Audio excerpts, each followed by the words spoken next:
qu'on me reconnaît comme ça? Ou comme ça, est-ce qu'on me reconnaît, non?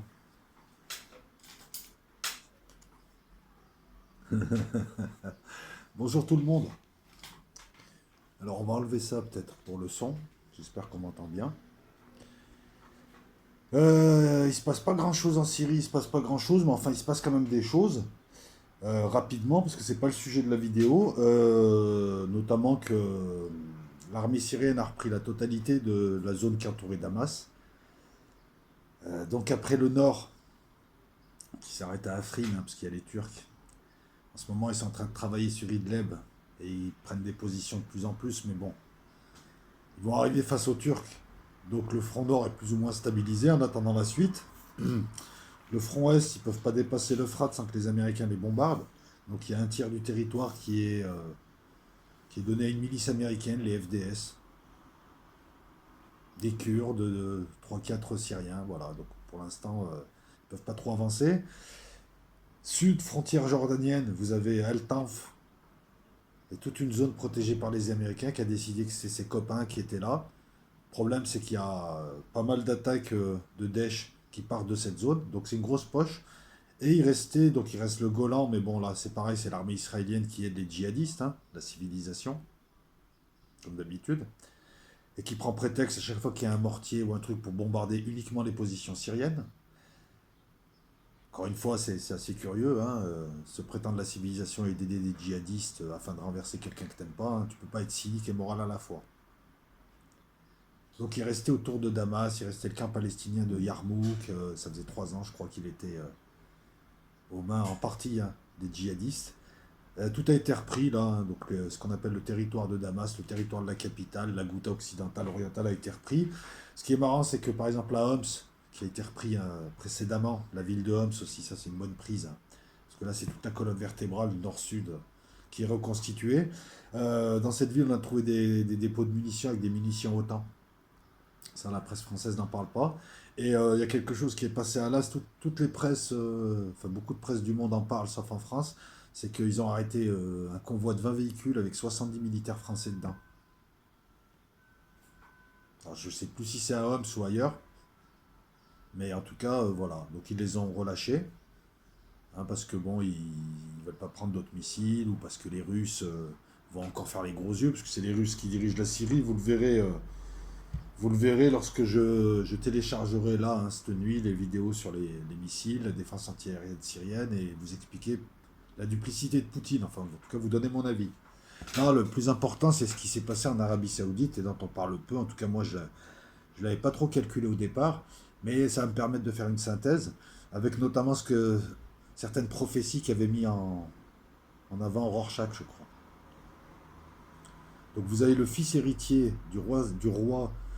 euh, Alors, il y a un roi qui est très âgé, on ne sait même pas s'il a envie, mais enfin bon, on pense qu'il a envie. Ce roi très âgé devait en principe laisser la place à Mohamed Ben Nayef, qui est son neveu. C'était une tradition, la dévolution de la couronne se fait d'oncle à neveu systématiquement pour que toutes les familles princières puissent à un moment donné avoir quelqu'un de chez eux roi. Ce neveu a été destitué plus ou moins. Il était ministre de l'Intérieur il y a, je crois, un an, lors d'une sorte de semi-coup d'État qu'a fait le roi Ben Salman et son fils Mohamed, le fameux Mohamed MBS. Ils ont par la suite essayé de remettre au pas toutes les autres factions, notamment en séquestrant et en torturant des princes et en les dépouillant, puisqu'ils ont récupéré 110 milliards. Alors ils ont mis ça sous le coup de la d'une intervention anticorruption, soi-disant. Et puis ils ont tapé des gros à la Turquie, enfin ils en ont tapé pas mal, quoi. Ils les ont mis dans un hôtel, ils en ont torturé jusqu'à que le gars paye. Et là ils le relâchent en lui demandant de rien dire. Donc je crois qu'il y a qu'un prince qui a refusé, il me semble. Donc ils avaient fait ça aussi, c'est pas mal. 110 milliards, moi ce que je relève, c'est que les 110 milliards correspondent aussi aux 110 milliards qui est venu chercher Trump de contrats militaires américains.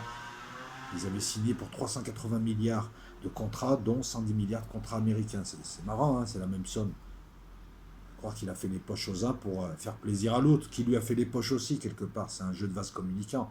Parce que Trump leur met la pression et exige d'eux qu'ils lui donnent de l'argent, qu'ils lui achètent des trucs. Enfin, en gros, avec sa méthode de cow-boy, il leur fait peur. Donc eux, ils achètent. C'est marrant, hein, l'Arabie Saoudite est riche, mais il y a 6 millions de pauvres quand même. Il y a des pauvres.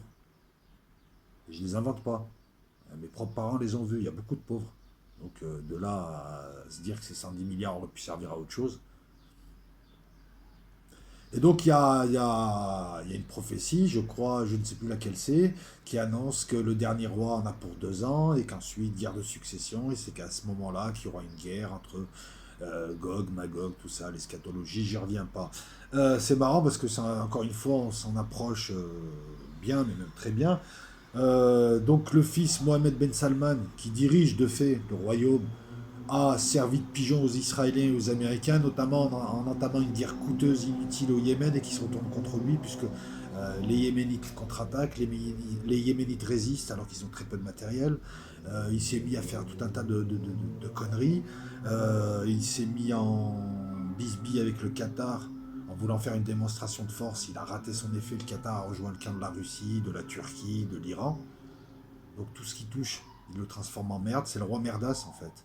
C'est un gros con, c'est un petit con, c'est ce que vous voulez. Mais c'est le type, il touche quelque chose, il foire. Au Yémen, il foire, partout il foire. Et la guerre au Yémen coûte de l'argent, même pour des Saoudiens. Apparemment, le 21 avril, il y a eu une tentative de coup d'État, menée par, pas les Iraniens pour une fois, on les a même pas accusés, personne ne les a évoqués, non, menée par une autre faction du royaume. Alors ça se dit dans la presse au Moyen-Orient, les services de renseignement, ça fuite. Mais il aurait été soit blessé ou mort. Depuis, on ne le voit plus. Lui qui avait l'habitude de tweeter, ne tweet plus, fait plus d'annonces.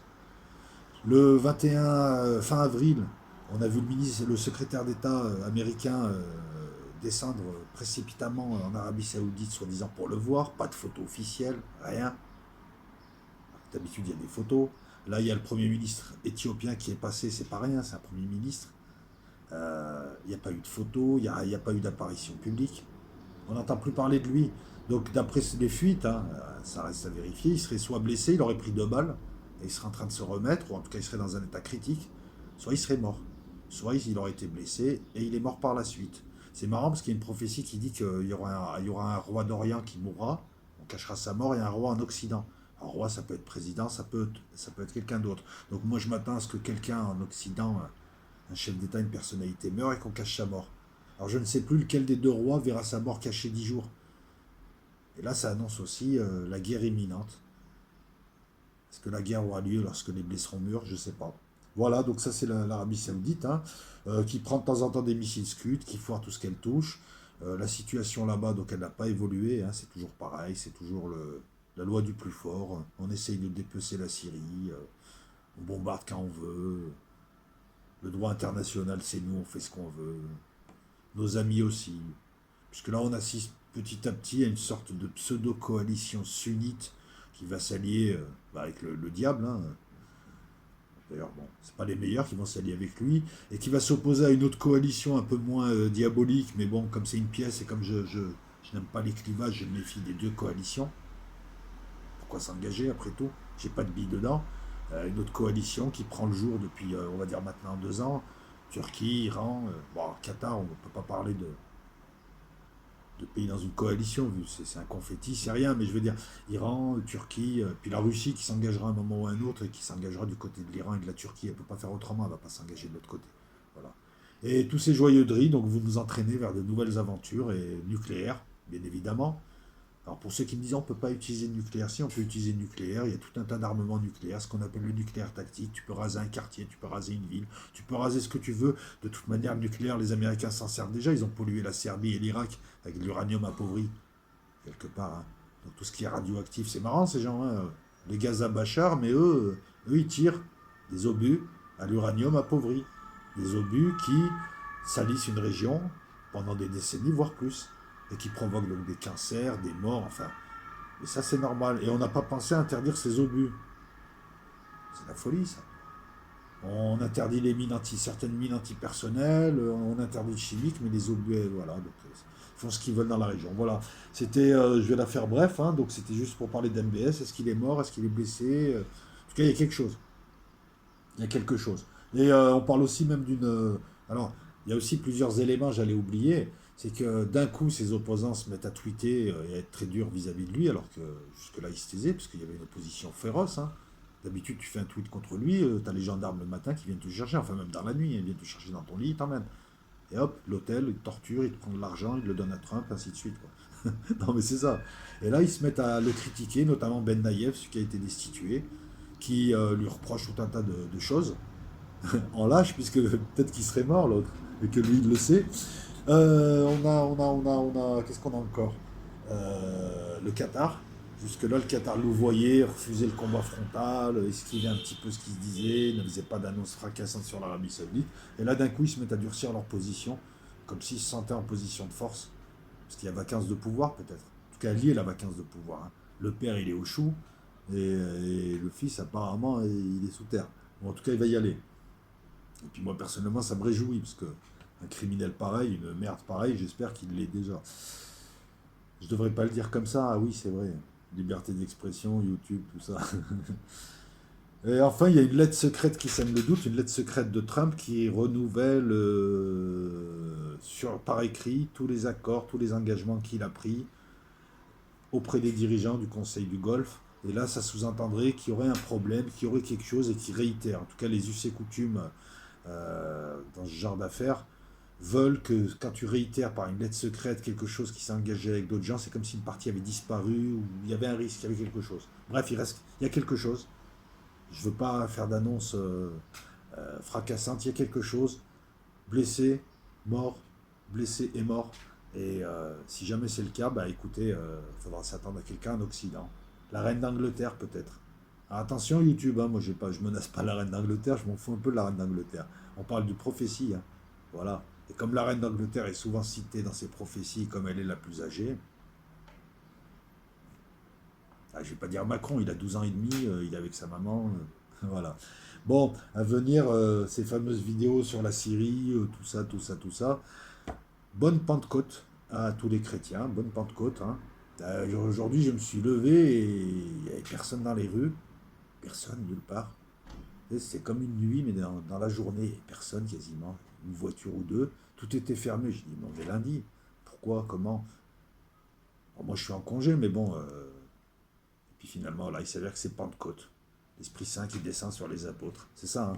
Allez, bonne Pentecôte à tout le monde, enfin à tous les chrétiens, tous les gens qui se sentent concernés, puis poussez haut, commentez, faites une lambada devant la vidéo, je sais pas quoi vous dire, bonne continuation.